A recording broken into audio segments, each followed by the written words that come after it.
Vous m'entendez?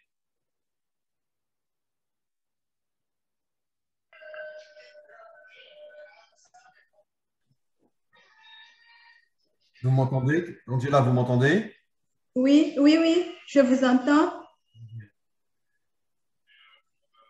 Vous avez envoyé le lien à tout le monde? Oui, ils ne sont pas encore là. Un instant, Raph, je vais lui.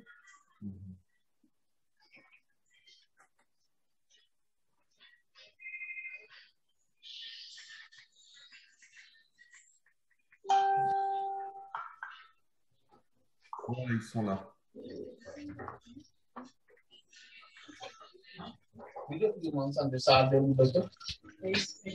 Shalom Lechem. Shalom. Shalom Arav. Bonjour à tout le monde. Bonjour à tout le monde.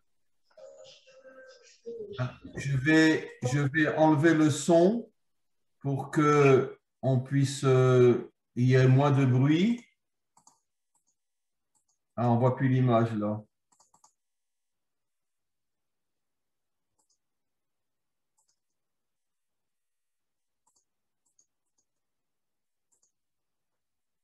On ne voit plus les images. Pourquoi?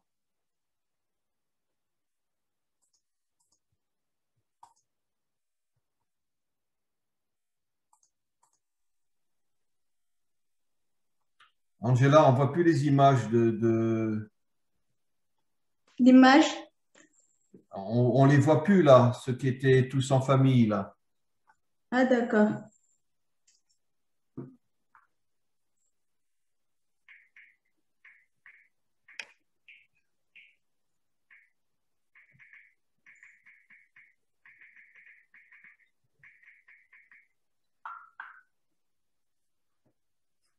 Ils ne sont plus là. Qu'est-ce qui se passe?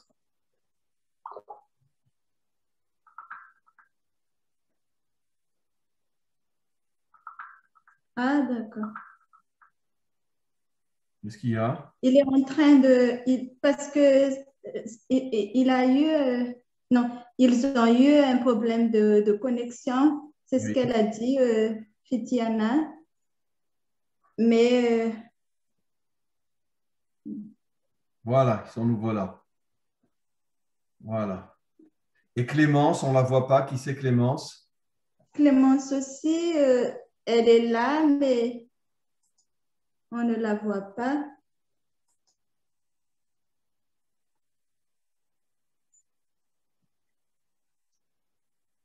Voilà. Alors, on va commencer. Je peux éteindre votre micro en attendant, Angela?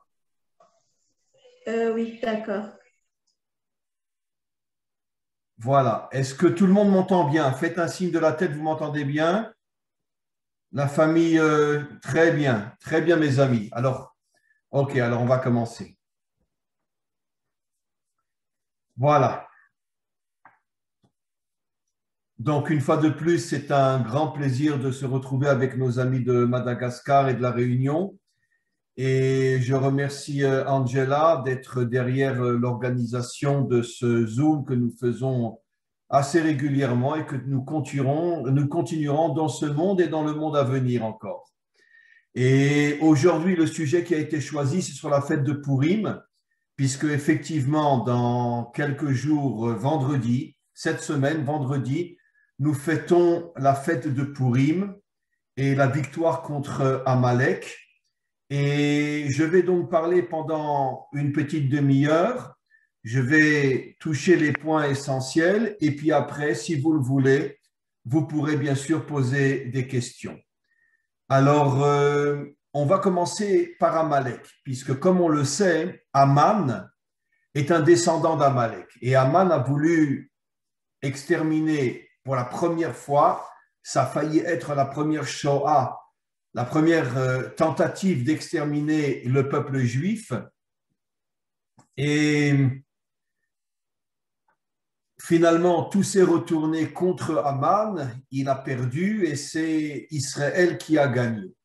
Mais je voudrais, au-delà de l'histoire elle-même, je voudrais vous expliquer des choses plus profondes afin que l'on puisse mieux comprendre ce qu'est l'essence d'Amalek, surtout que nos maîtres nous disent que Amalek existe dans chaque génération et il ressortira plus fort que jamais juste avant la délivrance finale pour pouvoir s'attaquer non seulement à Israël, mais s'attaquer au monde entier.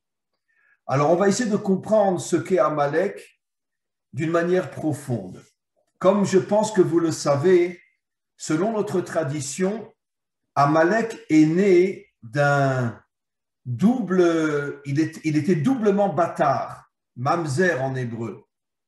Pourquoi? Parce que son père avait été avec une femme mariée, ils ont eu ensemble une fille, et après, aussi incroyable que ça puisse paraître, le père est retourné avec sa fille, qui était née déjà d'un adultère, et on pourrait dire de cette deuxième relation interdite, est né Amalek. Ce qui veut dire que Amalek est né d'abord d'un adultère, puis après d'un inceste. Qu'est-ce que l'on comprend de là? Comme vous le savez, je l'ai déjà expliqué une infinité de fois, il est absolument interdit de prendre la Torah à la lettre et de s'arrêter uniquement à l'histoire ou à la traduction. La Torah, en vérité, cache des messages inimaginables et c'est ce que je veux vous expliquer. Le fait que justement Amalek est né à la fois d'un adultère et d'un inceste, ce qui veut dire que finalement, il n'a pas de parents, il n'a pas véritablement de père et de mère. Car au départ, quand son père a été avec une femme mariée, il est clair que cette femme mariée ne va pas se marier avec son père. Elle va rester avec son mari. À plus forte raison, quand après de la première relation, ils ont eu une fille et que le père a été avec sa fille et est né Amalek, il est clair que le père ne va pas se marier avec sa fille. Ce qui veut dire que Amalek est né d'une relation, mais qui ne permet pas l'existence, la connexion entre un père et une mère. C'est-à-dire, d'une certaine manière, il n'a pas de parents. Nos maîtres essayent d'expliquer de manière profonde qu'est-ce que ça signifie de ne pas avoir un père et une mère. Selon les secrets de la Torah, je ne peux pas trop rentrer dans les détails car je voudrais avancer, mais selon les secrets de la Torah, le père représente le monde d'en haut et la mère représente le monde d'en bas. C'est-à-dire, dans un langage plus moderne encore, le père représente le monde spirituel et la mère représente le monde matériel. Et le couple symbolise l'union, l'unité entre le monde d'en haut et le monde d'en bas. C'est la raison pour laquelle nos maîtres nous disent que lorsqu'un couple réussit, lorsqu'un couple arrive à s'unir, à se respecter, à s'aimer, à ce moment-là, la présence divine est au milieu du couple. Pourquoi la présence divine est au milieu du couple? Parce que nos maîtres expliquent que Dieu ne se dévoile que lorsqu'il y a l'unité entre le monde d'en haut et le monde d'en bas. Mais lorsque le monde d'en haut et le monde d'en bas sont séparés, alors il n'y a pas de présence de Dieu dans ce monde. C'est la raison pour laquelle nos maîtres expliquent que le premier endroit où Dieu se dévoile, c'est à l'intérieur d'un couple, où l'homme respecte son épouse, où l'épouse respecte son mari, et bien sûr les deux s'aiment et sont unis, et chacun ressent qu'il est une moitié de l'autre. Mais à un niveau plus profond, comme je l'ai expliqué, la relation dans le couple est en vérité le symbole de la relation entre le monde spirituel et le monde matériel. Maintenant, vous comprenez que si Amalek d'abord, excusez-moi, Amalek est né à la fois d'un adultère et d'un inceste, ses parents n'ont aucune connexion, puisque, encore une fois, je me répète, un homme ne peut pas se marier avec une femme qui est déjà mariée, à plus forte raison qu'un homme ne peut pas se marier avec sa fille. Donc, ce qui veut dire qu'Amalek n'a pas de parents. Quel est le message profond? Il vit dans son essence l'absence totale de l'union entre le monde d'en haut et le monde d'en bas. C'est-à-dire qu'il est complètement déconnecté de Dieu. Et on va le voir d'une manière encore beaucoup plus profonde. Et après, on comprendra mieux pourquoi Amalek s'attaque à Israël et en vérité s'attaque à l'humanité tout entière. Son but est de détruire l'homme authentique. Quand Amalek a attaqué pour la première fois Israël à la sortie d'Égypte, à ce moment-là, Hachem a dit, Dieu a dit, Milchama Hachem ba'Amalek, Hachem, Dieu sera en guerre contre Amalek, Veyad al-Kes iya, Milchama Hachem ba'Amalek midor vador. Mot à mot, Dieu a levé sa main sur son trône et il a dit, je me battrai contre Amalek dans toutes les générations jusqu'à la venue du Mashiach, jusqu'à la délivrance finale. Maintenant, il y a une anomalie dans le verset parce que, je vous ai traduit, Dieu a mis la main sur son trône et a dit qu'il se battrait contre Amalek dans toutes les générations jusqu'à la délivrance finale. Mais quand on regarde le verset en hébreu, il y a deux mots auxquels il manque des lettres. Le mot Dieu, dans ce verset, est écrit avec les deux premières lettres uniquement. Vous savez que le nom divin a 4 lettres, un Yud, un E, un Vav et un E. Et là, il n'est pas dit Dieu en toutes lettres, mais il est dit Ya. Ya qui veut dire Yud E, les 2 premières lettres uniquement. Les 2 dernières lettres, le Vav et le E, ont disparu du nom divin. De même, le trône est écrit avec une lettre qui manque. Le trône en hébreu s'écrit Kissé, ça veut dire Kaf, Samer et Aleph, et là il manque la dernière lettre. Ce qui veut dire que ici il y a un message extraordinaire que je vais vous expliquer. Quand Dieu dit qu'il se bat contre Amalek jusqu'à la délivrance finale et que son nom a perdu 2 lettres et que le trône a perdu 1 lettre, nos maîtres expliquent que le nom de Dieu ne sera pas entier et le trône de Dieu ne sera pas entier tant qu'Amalek sera dans le monde. Et qu'est-ce que cela signifie? Dans le nom de Dieu, il y a 4 lettres. Je vais vous expliquer ça d'une manière très simple, car je pourrais vous l'expliquer pendant des milliers d'heures, si on rentre dans tous les détails. Mais au niveau le plus simple, les 2 premières lettres du nom divin, le Yud et le He, correspondent à Dieu tel qu'il est dans les mondes supérieurs, dans les mondes spirituels. Par contre, les 2 dernières lettres, le Vav et le He, représentent Dieu tel qu'il est dans ce monde, dans notre monde matériel, tel qu'il se manifeste et se dévoile dans notre monde. Et donc, le nom divin qui a 4 lettres fait allusion à l'unité entre le monde d'en haut et le monde d'en bas. Mais Amalek, lui, il a rayé du nom divin les 2 dernières lettres, comme pour dire que je refuse, dit Amalek, que Dieu se dévoile dans le monde d'en bas. Il n'a laissé que les 2 premières lettres, comme pour dire à Dieu, si tu veux être dans le ciel, ça ne me dérange pas, mais fiche-moi la paix, ne viens pas sur terre. Le monde matériel appartient aux hommes, il ne t'appartient pas. C'est ce que je dis souvent dans mes cours, qu'en vérité, l'inventeur de la religion, c'est Amalek. Qu'est-ce que j'entends quand je parle de religion? La religion, c'est quoi finalement? De servir un Dieu qui n'est pas dans ce monde, un monde qui est dans les mondes, un Dieu qui est dans les mondes supérieurs, un Dieu que l'on retrouvera dans le monde à venir. Mais dans ce monde, où est Dieu? Où est Dieu dans ce monde? On ne le voit pas, on ne le comprend pas. Ce monde semble être entre les mains de tous les méchants, de tous les malfaiteurs, de tous les corrompus. Où est Dieu dans ce monde? Si Dieu est dans ce monde, comment peut-on expliquer tous les malheurs de ce monde, toutes les guerres de ce monde, toute la corruption, toute l'idolâtrie, tous les massacres de ce monde? C'est pour ça que, qu'est-ce que c'est la religion, qui est en vérité un grand mensonge? C'est de dire je crois en Dieu, mais je crois en Dieu tel qu'il est dans les mondes supérieurs. Mais il n'est pas dans ce monde.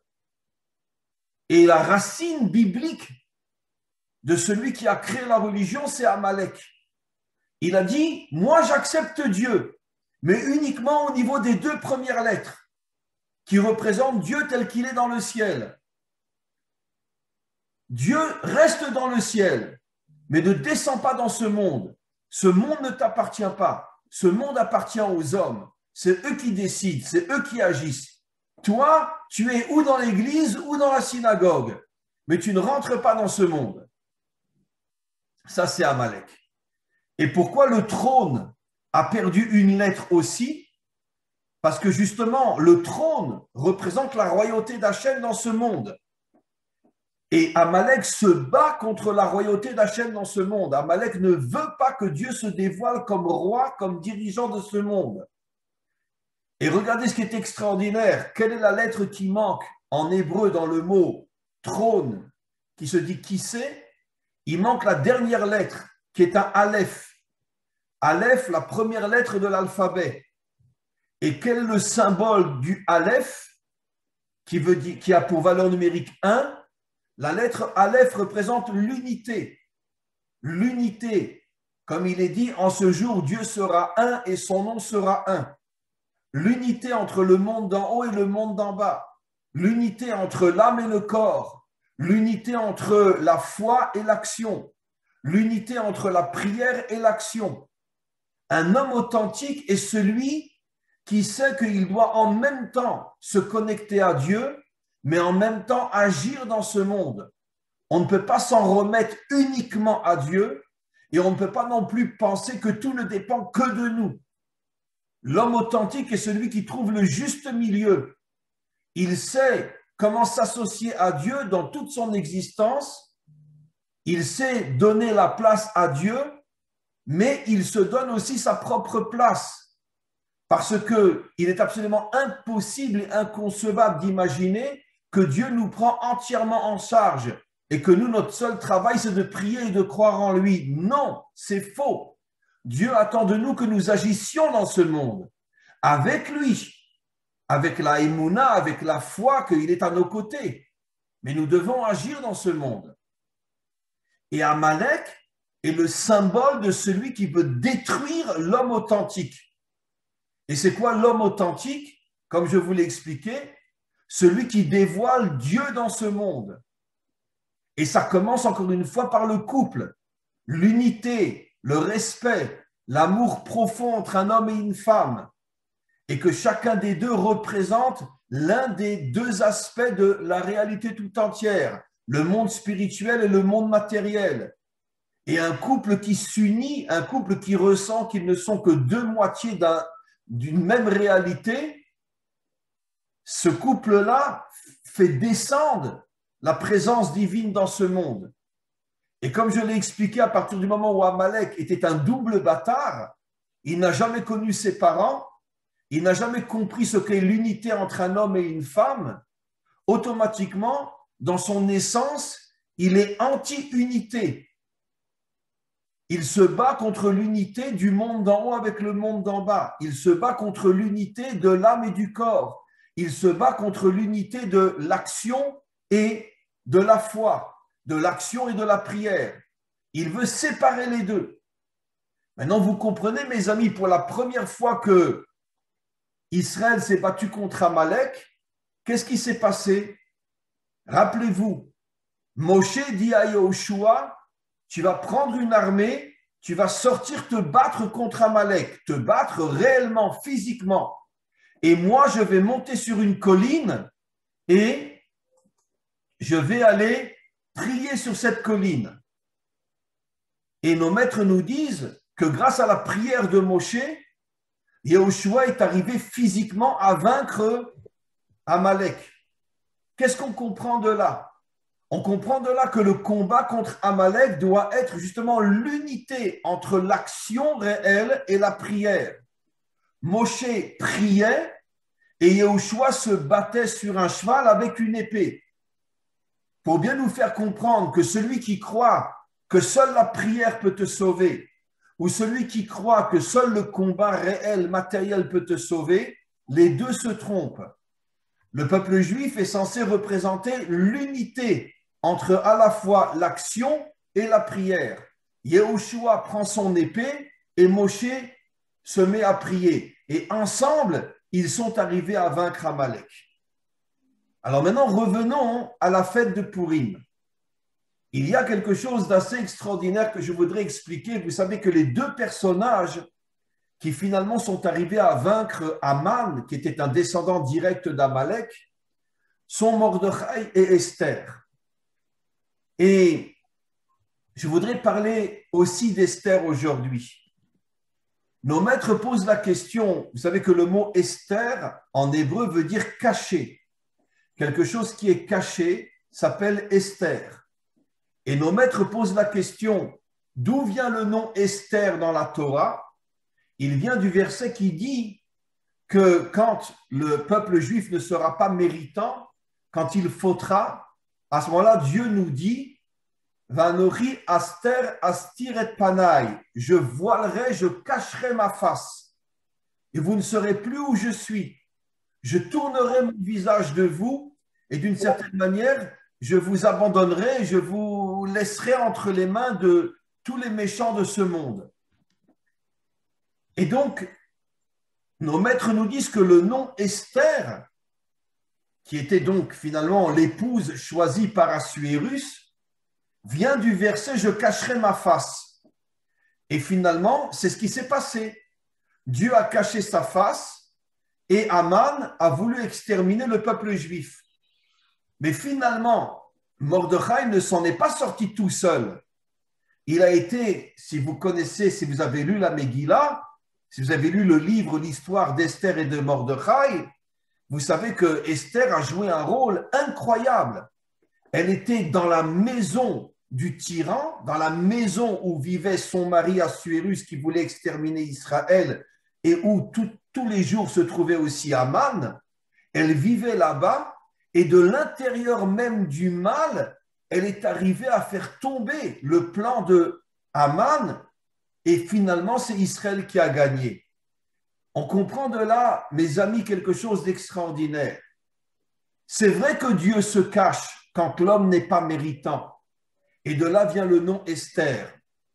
Mais où Dieu se cache? Puisque Esther représente le Dieu caché. Mais où elle était, Esther? Elle était dans la maison du tyran, dans la maison du mal. Et c'est de l'intérieur même du mal qu'elle est arrivée à faire tomber le mal. Je vais aller doucement pour que vous compreniez bien, parce que ce n'est pas quelque chose de facile à comprendre. En vérité, Dieu ne sort jamais de ce monde.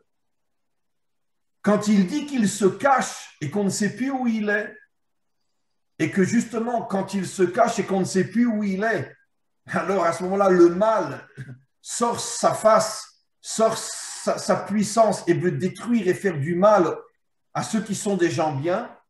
Mais en vérité, où il va aller se cacher, Dieu? Comme Esther, dans la maison du tyran. Et Dieu va manipuler le tyran pour le faire tomber. C'est quelque chose qui est très difficile à comprendre, mes amis. Mais en vérité, le tyran, le méchant, croit que ça y est, il a le pouvoir, il a la force, et il va faire tomber les hommes et les femmes qui sont dans la vérité. Mais en vérité, ce qu'il ne sait pas, c'est que Dieu est rentré dans sa maison et se cache dans sa maison et finalement va le faire tomber. Pour nous, c'est très difficile à comprendre parce que on a l'impression que les tyrans ont une force inimaginable. Mais finalement, si on regarde l'histoire au niveau de la grande image, on s'aperçoit que tous les tyrans tombent les uns après les autres. Tous les grands dictateurs tombent les uns après les autres. Il n'y en a aucun qui arrive à traverser l'histoire. Alors malheureusement, un dictateur est remplacé par un autre, un tyran est remplacé par un autre. Mais quoi qu'il en soit, les tyrans n'ont pas une longue vie. Combien de temps a vécu Hitler à partir du moment où il a déclenché la guerre contre le monde? 5 ans. Combien de temps a vécu Staline? 10 ans, 15 ans. C'est sûr, ils ont fait un mal inimaginable pendant ces années-là. Mais ils ont disparu et combien d'autres tyrans avant eux? Mais pourquoi ils tombent? C'est ça le secret de Esther. Mordechai, lui, il se battait contre Aman d'une manière qui était visible. À chaque fois qu'il rencontrait Aman, il refusait de se prosterner devant lui. Il se mettait en danger, il a mis tout son peuple en danger. Mais le combat de Mordechai contre Haman était un combat visible. Tandis que Esther a tout fait en cachette dans la maison même du tyran. Ça ne vous rappelle pas une autre histoire? Qui est celui qui a grandi dans la maison du tyran? Eh bien, Moshe. Moshe a grandi dans la maison de Pharaon. Il a grandi dans sa maison. Et d'une certaine manière, c'est dans la maison du tyran qu'il s'est préparé à devenir le libérateur d'Israël. Qu'est-ce qu'on comprend de là? On comprend de là, encore une fois, qu'il y a dans les bonnes périodes, les moments où on arrive à ressentir Dieu parce que le monde va bien et c'est plus facile de croire en lui. Il y a des moments où le monde va tellement mal que ça devient très difficile de croire en Dieu. Mais ce que nous devons comprendre de l'histoire de Pourim, c'est que Dieu ne quitte jamais le monde. Et au contraire, quand Dieu sent que le monde va mal, il rentre dans la maison du tyran comme Esther, et c'est de l'intérieur de la maison même du tyran qu'il le fait tomber, par des chemins que nous ne pouvons en aucun cas comprendre, parce que ça dépasse notre compréhension, comment Dieu agit pour faire tomber le tyran. Mais combien de fois j'ai déjà donné cet exemple? Mais on pourrait en donner tellement et tellement d'exemples. Hitler voulait exterminer le peuple juif. En 1945, on ouvre les portes de Auschwitz. En 1948, la renaissance de l'État d'Israël.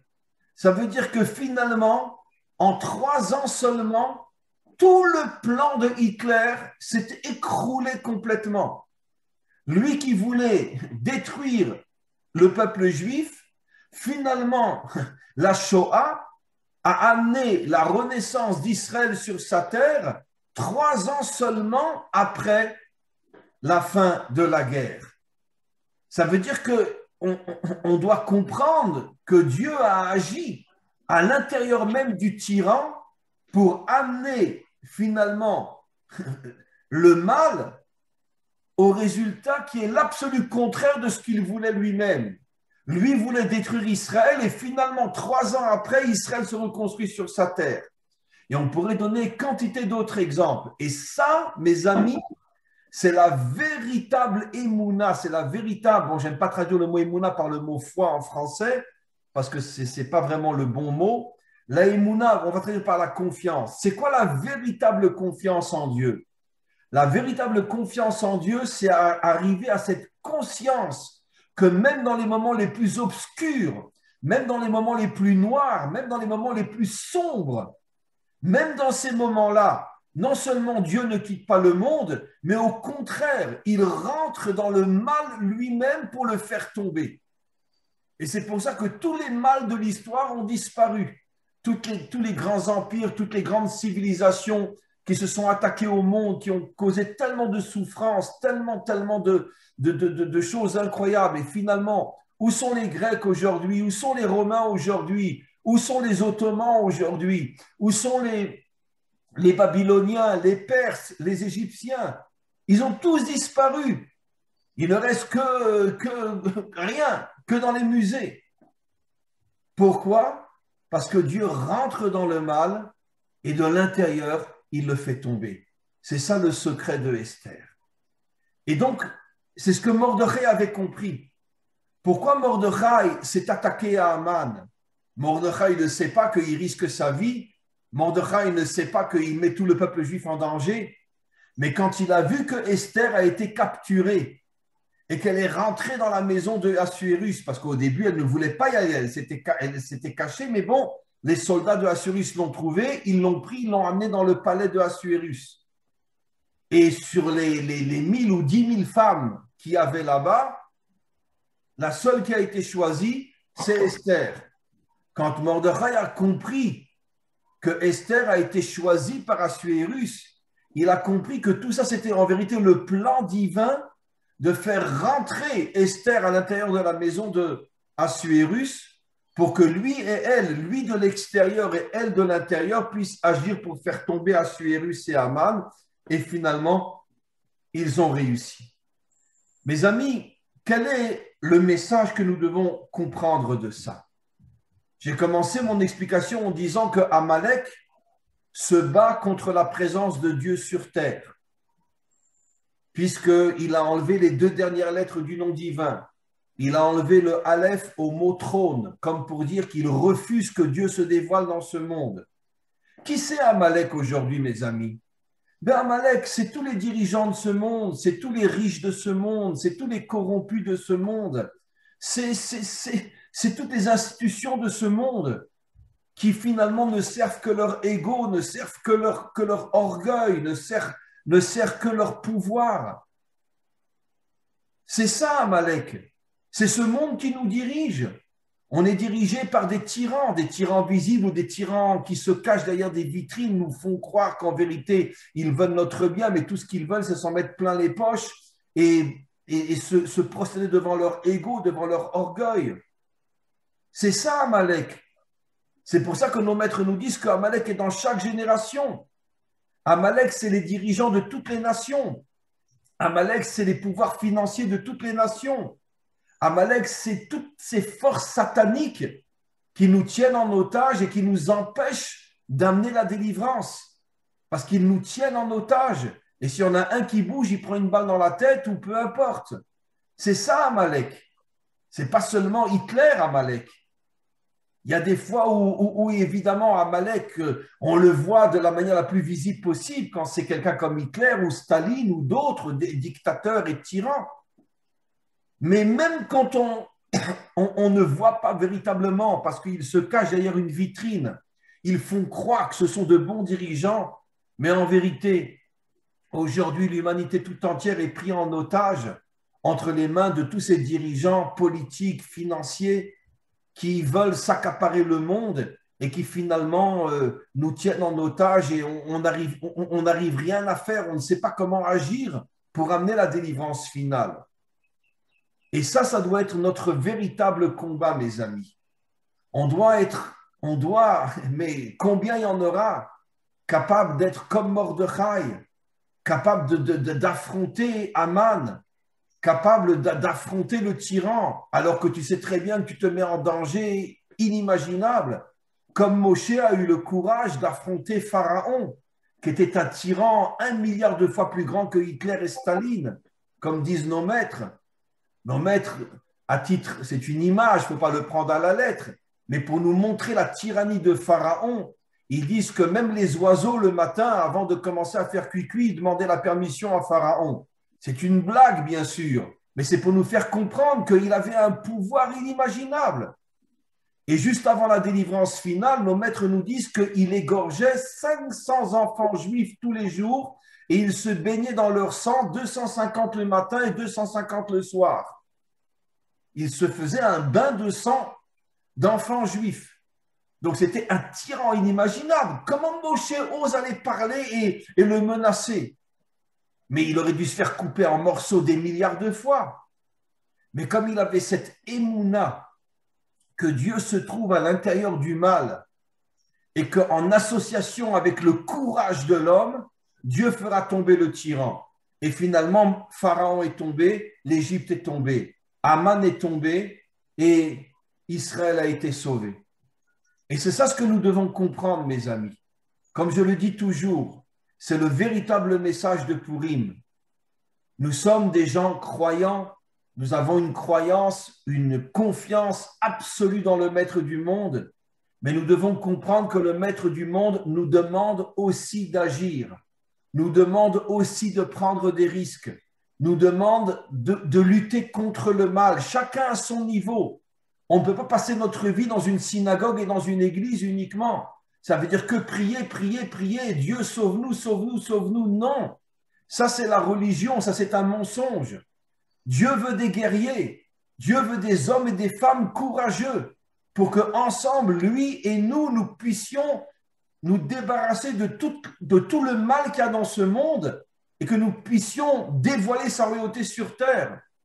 Et c'est pour ça que vous savez, j'ai déjà dit des milliers de fois, que celui qui est pris en exemple comme étant le modèle de l'homme authentique dans la Torah, c'est le roi David, au sujet duquel il est dit « Chai vekayam », c'est le modèle éternel de l'homme. Pourquoi c'est le modèle éternel? Parce que David, d'un côté, était un homme d'une spiritualité inimaginable, au point que c'est lui qui a donné les Téhilim, les psaumes, au monde entier. Il dit dans les psaumes, Ve'ani tefila, je suis la prière. Et nos maîtres posent la question, pourquoi il dit je suis la prière? Il aurait dû dire je prie. Et pour nous faire comprendre que toute son essence est la prière. Mais d'un autre côté, il n'est pas tombé dans le piège de n'être uniquement un être spirituel. C'était aussi un guerrier, c'était un dirigeant, c'était un homme qui s'est battu contre les ennemis de son peuple, sur un cheval, avec une épée, et pas uniquement avec un livre de prière. Trouver le juste milieu entre justement ces deux contraires, une confiance absolue en Dieu, mais en même temps savoir que Dieu nous a créés pour que nous soyons des hommes d'action et des femmes d'action. Trouver ce juste milieu est la chose la plus difficile au monde. Et c'est pour ça que le monde est divisé en deux grandes catégories, ou les laïcs d'un côté, ou les religieux de l'autre. Mais où va-t-on trouver un homme comme le roi David, qui est en même temps un très grand croyant, un homme de prière, un homme spirituel et en même temps un homme d'action? L'homme authentique a pratiquement complètement disparu. Mais au fur et à mesure que nous nous rapprochons de la délivrance finale, nous devons refaire naître l'homme authentique.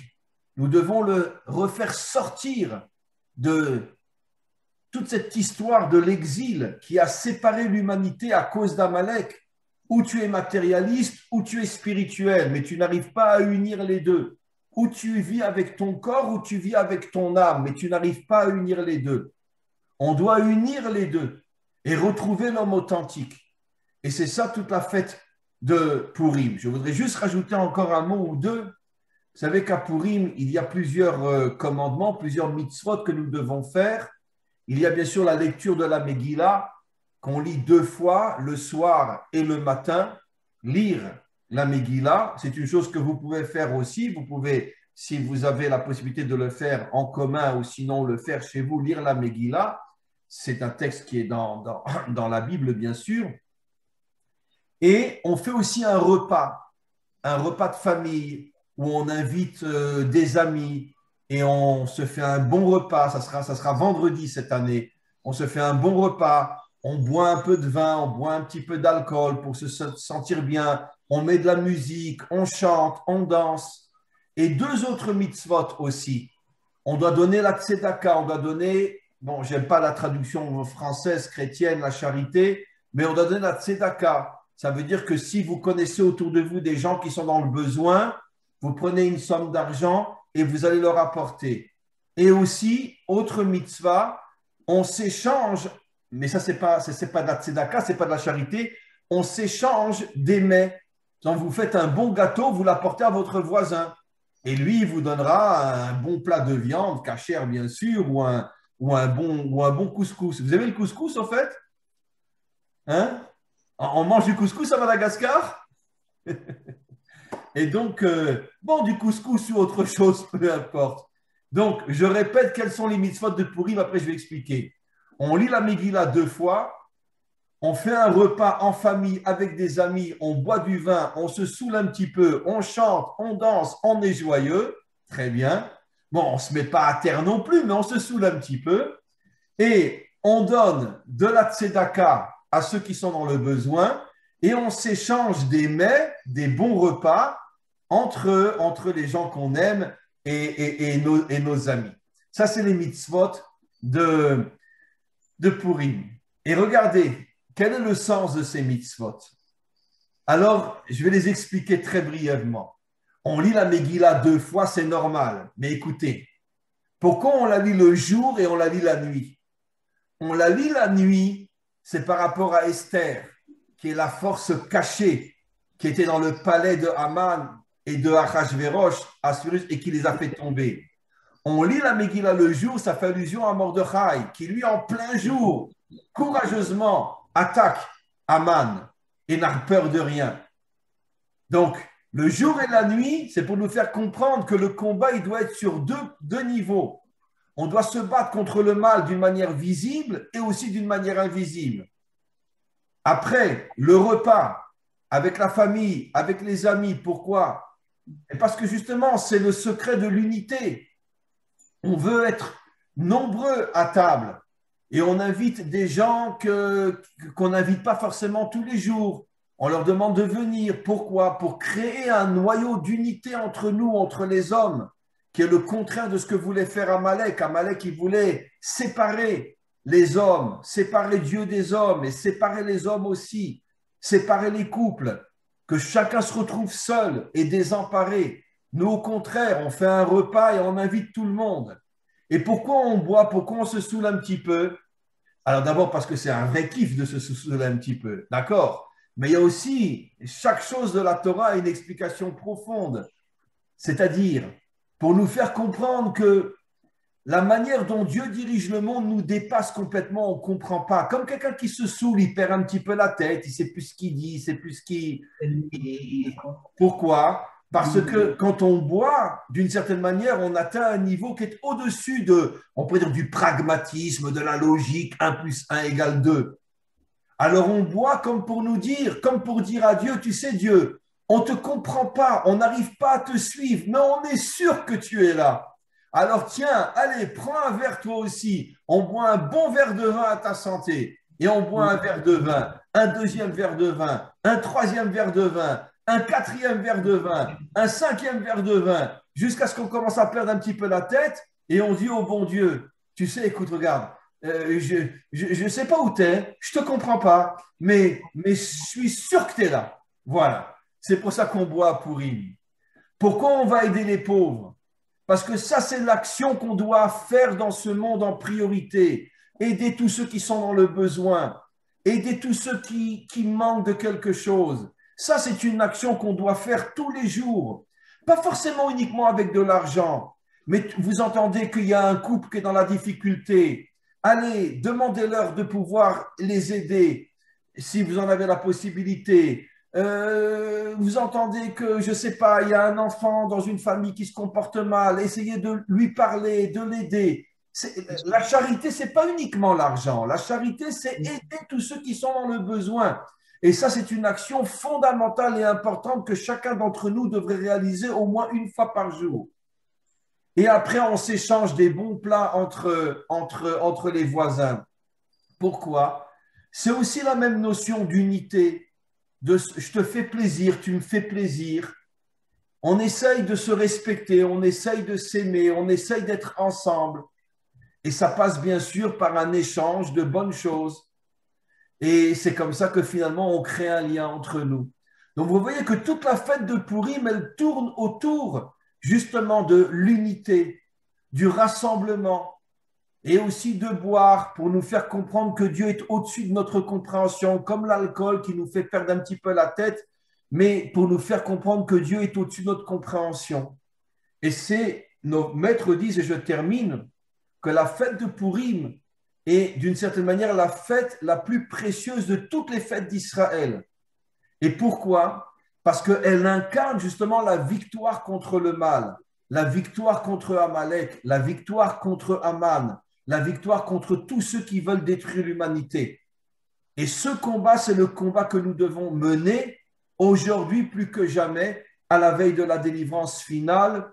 Et croyez-moi que tout celui qui bouge et qui essaye de faire quelque chose, quand le Mashiach viendra et se dévoilera, il le mettra à ses côtés, il lui dira « Sache que c'est grâce à toi que j'ai pu me dévoiler ». Donc l'action est importante, la prière et l'action et la prière. Réunir les deux et devenir un homme authentique. Amen. Voilà mes amis, y a-t-il des questions? S'il y a des questions, vous ouvrez votre micro.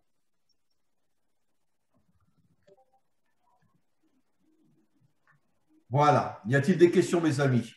Bon, mais ne vous saoulez quand même pas trop à Pourim, hein? Alors, y a-t-il des questions mes amis? Alors, qui c'est que se jette dans l'eau? Bonjour, Rav. Oui, Ranaïs. C'est moi. Comment allez-vous? Bonjour tout le monde. Là, j'ai pas encore bu le vin pour le pourri, mais ne vous inquiétez pas, c'est sérieux comme question. Oui. Non, je voulais savoir, Rav, juste pour comment on fait face aux élèves Rav, parce qu'il y a marqué pour être Keder la Sodérer, Donc, on va le combattre avec directement ou comment on agit? Parce que des fois, on a du mal à combattre les rêves raves et ça tape fort ici en France parce qu'il y en a plein ici, dans le côté professionnel, dans tous les domaines en fait. Et comment on trouve le juste milieu avec ça pour les rêves raves? Votre question est la question qui en vérité est la plus difficile aujourd'hui et je pense dans toutes les générations.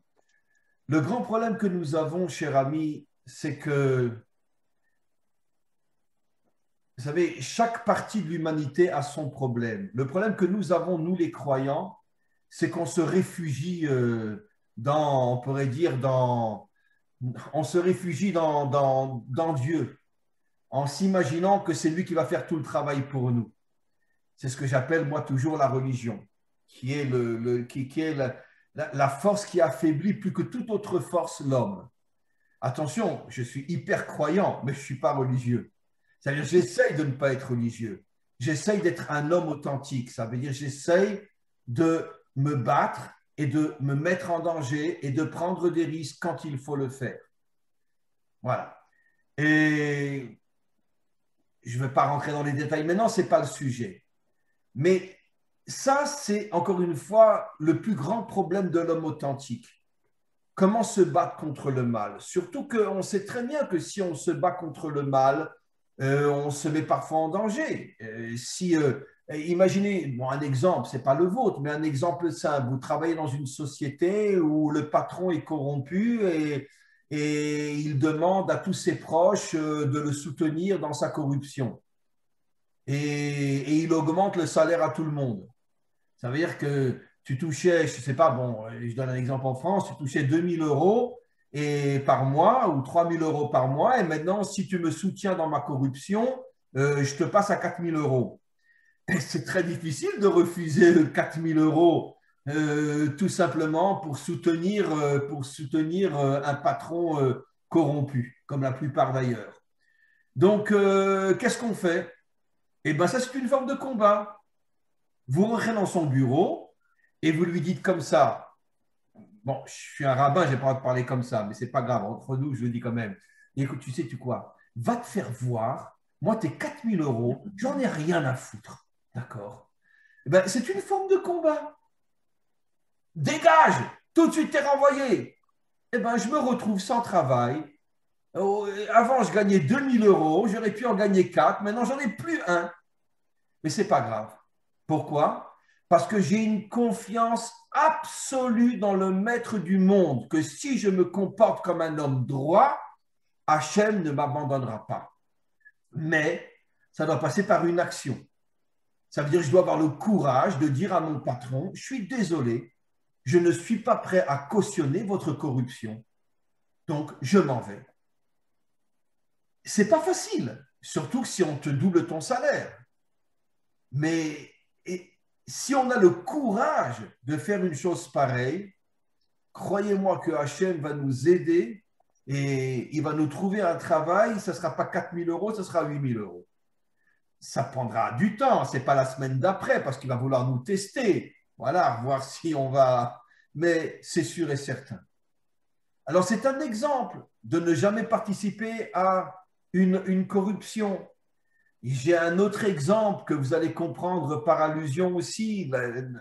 Nos maîtres nous racontent l'histoire d'un roi qui allait mourir et qu'il avait un seul fils et il voulait le tester pour voir si il pouvait prendre le royaume en main. Alors, dans son staff, il y avait énormément de jeunes filles qui travaillaient aussi dans les cuisines ou ailleurs, mais des filles bien. Et il en appelle une. Il prend la plus belle et lui dit, regarde, tu vas aller tenter mon fils, je veux voir s'il résiste ou non. Et la fille lui dit, mais enfin, roi, je ne peux pas, c'est pas moi, je ne peux pas. Il dit, regarde, si tu le tentes et qu'il ne tombe pas, eh ben, tu deviendras son épouse, tu deviendras la reine. Parce que lui sera roi, puisqu'il n'est pas tombé, toi tu seras la reine. Bon, quand elle a entendu ça, elle s'est habillée en prostituée, et elle est partie tenter le fils. Et le fils ne s'est pas laissé tenter et il a résisté. Et finalement, ça s'est terminé par le fait que le père lui a transmis la couronne et elle est devenue, elle lui a tout expliqué, c'est ton père qui m'a dit de te tenter pour voir si tu étais un homme authentique et pas un petit animal qui court après les os. Et voilà, maintenant je vais devenir ton épouse. Tu es le roi et moi je suis la reine. Donc ça aussi, chaque homme, chaque femme, soit il est confronté à la corruption, soit il est confronté à une tentation, soit il est confronté à un mensonge. Tu crois qu'un homme, tout d'un coup, qui se fait agresser par une femme ou une femme qui se fait agresser par un homme, tu crois que c'est la femme qui agresse uniquement ou l'homme? Mais c'est Hachem qui l'envoie pour te tester. Il envoie cet homme ou il envoie cette femme pour te tester, pour voir si tu es un homme ou un animal. Et si tu arrives à résister, mais il va faire de toi un roi. Tu vas monter, monter, monter. Tu ne peux même pas imaginer ce que tu vas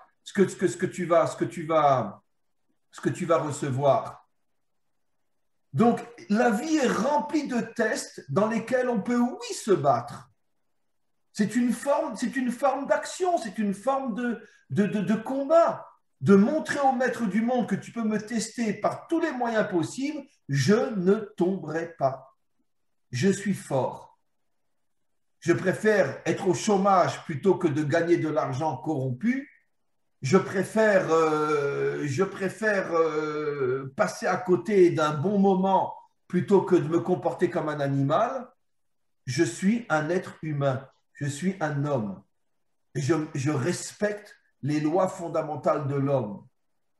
Je ne suis pas un animal. Et quand le maître du monde te teste et qu'il voit que tu es un homme, à ce moment-là, il t'ouvre des portes inimaginables et il te fait rentrer dans un monde de force, dans un monde de lumière inimaginable. C'est pas facile. Mais si on y arrive, alors on devient quelqu'un de grand. On devient un vrai combattant et on devient d'une certaine manière un soldat du Mashiach. On l'aide à venir, on l'aide à se dévoiler. Je veux juste rajouter une chose. Il ne faut pas non plus tomber dans le désespoir si une fois on a fauté. Parce qu'un homme n'est pas parfait. Il est possible qu'une fois on peut avoir une tentation, on peut tomber. On peut une fois être invité à participer à une corruption et tomber. On est tombé, très bien. On n'est pas des anges. Mais d'un autre côté, un homme doit savoir qu'il doit se relever et prendre sur lui que la prochaine fois, il ne tombera plus. Ça veut dire que là aussi, nos maîtres nous enseignent quelque chose d'extraordinaire. Tu es tombé, ne sombre pas dans le découragement, ne sombre pas dans la tristesse, ne sombre pas dans le désespoir. Je suis tombé, très bien, allez, c'est pas grave, je me relève et je vais être encore plus fort qu'avant. Ça, c'est ce qu'on appelle la vraie teshuva, le vrai retour vers Dieu. Rabbi Nachman de Breslev explique quelque chose d'extraordinaire. Pourquoi le mal est comparé à un serpent? Parce que le serpent, il fait deux choses. Il te mord, mais ce n'est pas la morsure qui te tue. C'est le venin qui fait rentrer en toi. Et le venin, lui, quand il rentre en toi, il ne fait pas de mal, mais il te tue. Et Rabbi Nachman explique qu'en vérité, dans la faute, il y a deux choses. Il y a la faute elle-même, ça c'est la morsure. Et après, quand tu te rends compte de ce que tu as fait, tu te sens rempli d'un grand désespoir, d'une grande tristesse. Ça, c'est le venin. Rabbi Nachman explique que le venin est plus dangereux encore que la faute. Ça veut dire ne pas avoir le courage de se relever, être dégoûté de soi. Oh, je suis une véritable ordure, mais comment j'ai pu aller avec cette prostituée? Comment j'ai pu accepter de signer un contrat avec mon patron qui est une véritable ordure? Mais comment j'ai fait? Oh, j'ai honte de moi. Je suis rien, je suis un zéro. Non, ça c'est le venin. Je suis tombé, mais je me relève et la prochaine fois, je ne tomberai pas. Je suis tombé une deuxième fois, je me relève et la troisième fois, je ne tomberai pas. Vous savez qu'on a un verset qui dit que Shiva yipol tzadik vekam. 7 fois, l'homme y tombe, mais il se relève. Ça veut dire que ce n'est pas le problème de tomber, c'est le problème de se relever. Et quand on se relève, prendre sur soi de ne plus tomber. On retombe, tu te relèves et tu prends sur toi de ne plus tomber. Jusqu'au jour où véritablement tu ne tomberas plus. Et à ce moment-là, tu deviens un homme authentique. Mes amis, on est sur terre que pour ça. Pourquoi vous croyez qu'on est sur terre? Pour manger du couscous? Pour boire un bon vin? Non. Pour boire du whisky? Non. Non. On est sur terre pour être éprouvé et finir par ne plus tomber. Je dis finir parce que je ne pense pas qu'on ne peut, dès la première fois, ne pas tomber. Surtout si on n'a pas reçu des enseignements forts de Torah. Mais finalement, on est sur terre pour être éprouvé et ne plus tomber. C'est pour ça qu'on est sur terre. On est venu sur terre que pour ça. Et dans le monde d'aujourd'hui, avec tout ce qu'on a, Internet et les portables et le cinéma et la télévision et toute la liberté aujourd'hui que tout le monde se comporte comme il le veut et il n'y a plus de limites, il n'y a plus rien. On est aujourd'hui dans une génération où jamais les tentations et les possibilités de tomber ont été aussi grandes qu'aujourd'hui. Mais malgré tout, vous savez pourquoi aujourd'hui on a plus d'épreuves que dans le passé? Parce que justement, nous approchons de la délivrance finale. Et comme nous approchons de la délivrance finale, le maître du monde nous éprouve plus que ce qu'il a éprouvé les générations précédentes. Parce qu'il attend de nous de voir qu'il y ait une poignée d'hommes et de femmes dans tous les pays qui sont de véritables héros, qui ne tombent pas ou qui ne tombent plus. Et c'est ce noyau-là qui fera naître le Mashiach et qui fera naître la délivrance. Et ça, c'est notre mission sur terre. Et c'est pour ça qu'aujourd'hui, on a tellement d'épreuves inimaginables. Même quand on est seul à la maison, on peut ouvrir son portable et voir n'importe quoi et sans que personne ne nous voit. Les épreuves sont terribles. Il y a encore 100 ans, il fallait que tu sortes de chez toi pour aller t'amuser. Aujourd'hui, tu peux t'amuser dans ta maison et personne ne voit rien. Donc aujourd'hui, les épreuves sont rentrées jusque dans notre chambre, dans notre maison, dans notre cuisine. On ne sait plus où se mettre aujourd'hui. Mais pourquoi? Parce que c'est le dernier grand test de l'humanité pour mettre en évidence les vrais guerriers, les vrais héros, qui sont ceux qui feront venir la délivrance finale. Et donc c'est pour ça que nous sommes testés à ce point aujourd'hui. Et tout celui qui arrive à ne pas tomber ou à ne plus tomber, celui-là, il amènera la délivrance finale. Et dans le monde à venir, je ne vous dis même pas la place qu'il aura. C'est quelque chose d'absolument inimaginable. Inimaginable. La place qu'il aura. Voilà, mes amis. Est-ce qu'il y a une dernière question où on va arrêter pour aujourd'hui? Et bien sûr, on va refaire très prochainement un Zoom. On demandera à Angela de le programmer. Et en tout cas, je suis très content. Il y avait pas mal de monde aujourd'hui, plus que d'habitude. Et j'espère que ça va aller en augmentant. Et voilà, il y a Clémence qui n'a pas posé de questions, alors que la dernière fois, quand vous avez posé une question, j'étais époustouflé de votre question, Clémence. La prochaine fois. Comment? Alors, la prochaine fois, vous poserez aussi une question extraordinaire, comme vous avez dit la dernière fois. C'était quand? C'était à quel sujet? Avec Afrique. Ah oui, avec le cours avec les Africains. Ah, mais j'ai un cours de Malkout. La Malkout, là. Voilà, j'ai un cours avec les Africains ce mercredi, je crois. Mardi prochain. J'ai un cours avec les Africains. Ce sera mardi. Non, mardi. J'enverrai à Angela, j'enverrai le lien dès que je le recevrai. Pour ceux qui veulent se brancher, vous pourrez venir aussi. Voilà, écoutez mes amis, on va s'arrêter pour aujourd'hui. J'ai encore d'autres occupations. Merci beaucoup de votre participation. Et véritablement, au fur et à mesure qu'on se voit, je vous le dis très sincèrement, je vous porte de plus en plus dans mon cœur. Vraiment, je vous apprécie énormément et vous êtes des gens extraordinaires. Et on va continuer ensemble jusqu'à la délivrance finale, à se renforcer ensemble. Et si Dieu veut, peut-être qu'un jour, je viendrai vous voir à Madagascar.